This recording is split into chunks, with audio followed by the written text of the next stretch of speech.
Vous avez très certainement vu cette image du pape François qui est en ce moment au Canada pour demander pardon pour les atrocités commises par des catholiques dans des pensionnats qui étaient réservés aux peuples autochtones au Canada. Et parmi ces missionnaires, il y avait le père Rivoire, un Français qui est réfugié aujourd'hui dans un EHPAD chez nous à Lyon. Bonsoir Jérémy. Bonsoir Léo. L'étau se resserre autour du père Rivoire puisque des Inuits vont faire le déplacement à Lyon. Oui, une délégation inuite sera présente à Lyon en septembre. C'est une info de nos confrères de Libération.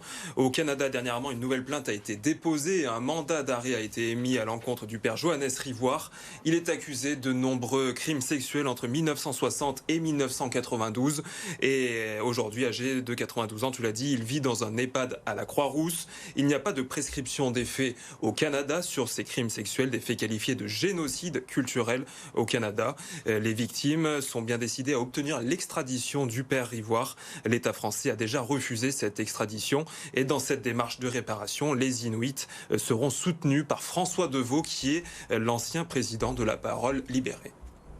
Il serait peut-être bien que cet homme-là aille se présenter devant un tribunal canadien pour que vérité puisse se faire.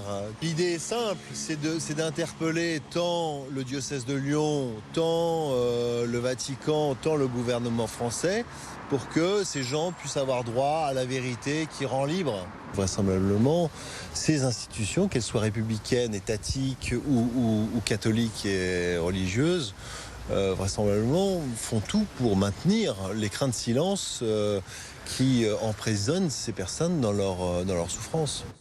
Alors, il faut savoir que traditionnellement, l'État français ne répond pas favorablement aux demandes d'extradition.